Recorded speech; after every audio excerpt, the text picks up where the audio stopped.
동아일보의 단독 보도로 문을 열겠습니다. 유동규 본부장은 압수수색하는 당일 검찰이 못 들어오게 문 진입을 막고서 누구와 통화했을까? 앞서서 원희룡 후보는 제보가 있다며 이재명 후보의 측근과 통화했다. 그것도 2시간이나 통화했다더라. 라고 폭로를 한 바 있습니다. 그런데 동아일보가 오늘 단독 취재한 결과 유동규 씨가 이재명 후보의 최측근인 정진상 실장과 압수수색 당일 통화를 한 사실을 확인했습니다. 지금부터 이 단독 보도 내용 자세하게 전해드리겠습니다. 함께 보시죠. 왜 유동규 본부장은 압수수색하는 당일 이재명 후보의 최측근과 통화를 했을까? 이재명 후보는 유동규 씨에 대해서 평가절하하는 발언들을 수차례 해왔고 측근이 아니다라고 얘기를 해왔습니다만 이 보도대로라면 유동규, 측근이 아닌 유동규의 압수수색하는 당일까지 이재명 후보의 최측근이 유동규와 전화통화를 한 셈이 됩니다. 지난 9일 유동규 자택 압수수색 때 검찰의 진입을 막고 휴대전화를 창 밖으로 내던졌는데 검찰이 통화 내역, 통화 이력 조회해 파악을 했다는 겁니다. 동아일보 취재에 따르면 당일 압수수색 전 정진상과 통화를 했다. 자, 이 2시간 통화했는지 여부는 조금 더 확인해 봐야겠습니다. 원희룡 후보는 2시간 통화를 했다라고 폭로한 바 있는데 정확한 시간이 정말 2시간인지 여부는 추가 확인해 봐야 됩니다. 정진상 실장이 누구냐? 이재명 후보의 최측근, 현재 이재명 선대위 비서실의 부실장, 측근 중에 최측근으로 분류되는 인물입니다. 야당은 국감에서 우동규 좌진상을 주장한 바도 있었는데 야당 주장대로라면 좌우 두 측근이 통화를 한 셈이 됩니다. 원희룡 후보의 이야기부터 좀 먼저 들어볼 텐데 원희룡 후보가 최근 유동규 씨가 휴대전화를 던지기 전에 이재명 복심과 2시간 통화했다는 제보가 있다라고 폭로한 바 있습니다. 원희룡 후보의 그때 이야기 한번 들어보시죠. 유동규가 핸드폰 던지기 전에 2시간 동안 통화를 했어요. 자기가 이제 토사구팽될 수밖에 없는 그 상황에 유동규는 처해 있는 거예요. 그럼 이 과정에서 과연 내가 주군이라고 생각하는 이재명은 나를 어떻게 생각하고 있을까? 이재명의 뜻을 정확히 중간 연결을 하고 달랠 수 있는 사람만이 통화 대상이었겠죠. 복심이면서 유동규까지도 잘 알고 달랠 수 있는 사람.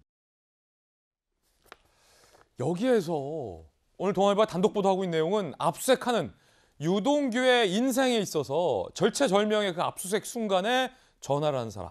이재명 후보의 최측근. 왜 전화했을까? 무슨 얘기했을까? 무슨 사이일까? 궁금증이 파생되는 질문들이 참 많습니다. 그런데 지난 국감 때 기억하십니까? 이재명 후보가 누구도 알지 못했던 정보를 하나 은연중에 꺼내듭니다. 유동규 씨가 압수수색 당일 약 먹고 극단 선택을 하려 했다더라 라는 정보입니다. 이거를 이재명 후보는 누구에게 어떻게 보고받아서 알게 됐던 걸까요? 아직도 궁금증이 해소되지 않는데 문득 이 대목이 궁금해집니다. 들어보시죠.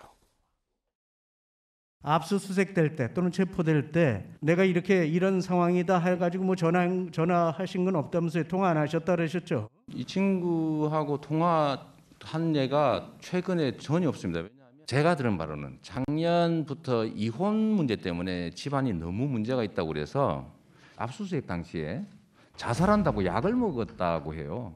그래서 뭐 침대에 들어 누워 있었다 뭐 이런 보도가 있던데 그걸 제가 들어보니까 약을 먹었다는 얘기는 들었지만 유동규가 약을 먹고 누워 있었다. 본인밖에 알 수 없는 상황을 어떻게 이렇게 잘 아세요?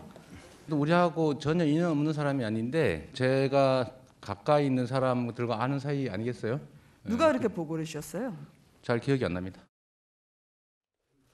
이재명 후보가 누구에게 약을 먹고 극단적 선택을 하려 했는가라는 정보를 들었을까에 대해서 이 후보는 기억이 나지 않는다라고 답변을 부인했습니다. 답변을 하지 못했습니다. 자, 이재명 기자, 오늘 동아일보가 취재하고 있는 내용이 상당히 의미가 있는데 정확하게 어느 시점에 통화를 한 겁니까? 압수수색이 들어오고 나서 통화를 한 겁니까? 압수수색 들어오기 전에 유동규 씨가 통화를 한 겁니까? 얼마나 통화한 겁니까? 어떻게 한 겁니까? 아직까지 정확한 사실이 확인되진 않았지만 정진상 당시에 이제 경기도 실장이었겠죠. 지금은 이제 이재명 후보 선대위의 비서실 부실장을 맡고 있는 이재명 후보 스스로가 나의 측근이다라고 얘기했던 정진상 전 실장하고 통화한 건 아마도 지난 9월 29일 압수수색 들어오기 전에 이미 통화가 시작된 것 같습니다. 압수수색 당일, 압수수색이 시작되기 직전에 통화했다. 그렇죠. 전에 통화가 돼서 압수수색 들어올 때도 한 40분간의 검찰과 대치를 하지 않았습니까? 검찰이 못 들어오게 막았었는데 그동안 계속 통화가 이루어졌고 그리고 나서 핸드폰을 던지고 나서 검찰에 들어왔다 이렇게 지금 보고 있는 것 같고 사실 이건 금방 알 수 있는 거죠. 왜냐하면 뭐 휴대전화 포렌식 할 필요도 없이 통신사에 통신사 압수수색을 통해서 누구와 통화했는지 금방 알 수 있기 때문에 사실 뭐 검찰은 이미 일찌감치 파악하고 있었지 않을까 이렇게 생각이 드는데 자 여기서 이제 문제는 이거죠. 정진상 실장이 통화를 했으면 당연히 정 전 실장이 이재명 당시 경기도지사에게 보고를 했겠죠. 뭐 너무나 당연하게 추론할 수 있는 대목입니다.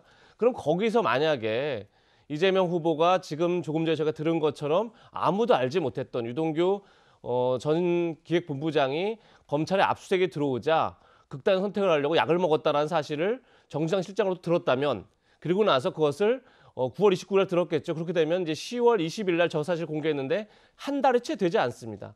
그런 상황에서 이재명 후보가 누구한테 보고를 받을 기억나지 않는다. 이건 사실 굉장히 중대한 의미가 있습니다. 그러니까 뭐 정 실장이 유동규 씨랑 통화를 한 것 자체가 문제냐? 뭐 그렇게 볼 수는 없는 거죠. 그리고 정 실장이 그것을 이재명 후보에 보고한 것도 뭐 문제다.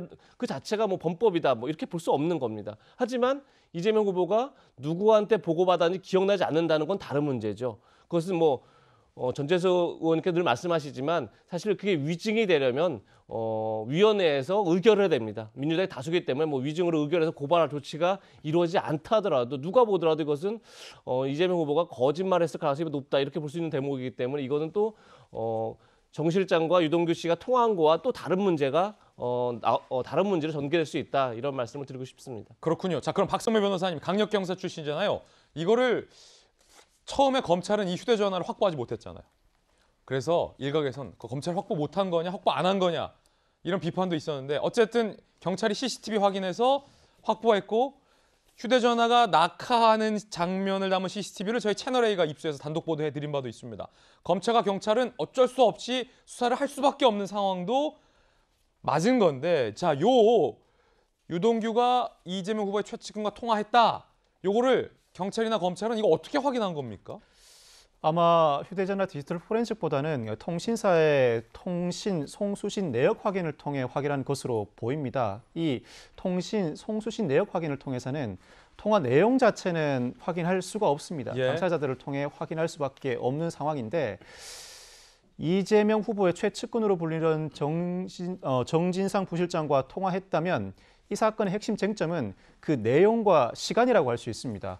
이 통화 내용을 알 수 없는 이상 그 시간을 들여다볼 필요가 있는데 압수수색 현장에 나가보면 압수수색을 당하는 피의자 입장에서는 여러 사람에게 전화를 하는 경우가 상당히 일반적입니다. 예. 당혹스러우니까 나에게 도움을 줄 사람에게 전화를 해보거나 이 상황이 어떻게 펼쳐지게 된 것인지 문의를 하는 것, 이는 인간의 본능이라고도 할 수 있습니다. 그 과정에서 여러 인물들과 통화하다 정진상 부실장과 통화하는 데 불과한 것인지 예. 아니면 대다수의 시간을 정진상 부실장과 통화하게 된 것에는 상당히 의미가 있습니다. 그게 굉장히 중요한 포인트다. 예. 그리고 왜냐하면 이 휴대전화를 집어 던졌잖아요. 통화 그렇습니다. 이후에 어쨌든. 통화 내용을 확인할 방법은 없으니 통화 시간이 상당히 중요한 의미가 있습니다. 이 예. 상황에서 다른 사람들과는 거의 통화를 하지 않는데 정진상 부실장과만 상당한 시간에 걸쳐서 통화를 한다는 것은 이 사안에서 나를 구제해 줄 사람을 찾았고 그 사람으로부터 적절한 답변을 듣기 원했다는 상당한 추론이 가능한 대목입니다. 그렇군요. 아마 수사기관 입장에서는 통화 시간을 어느 정도 확인을 했을 것이고 이 과정에서 어떠한 통화를 했는지는 이미 수사가 진행되었을 것으로 보입니다. 그 예. 내용이 언론에 보도되지 않았다 뿐이지 이를 고리로 추가적으로 윗선에 대한 수사를 이어나갈 가능성은 상당히 예. 높아 보입니다.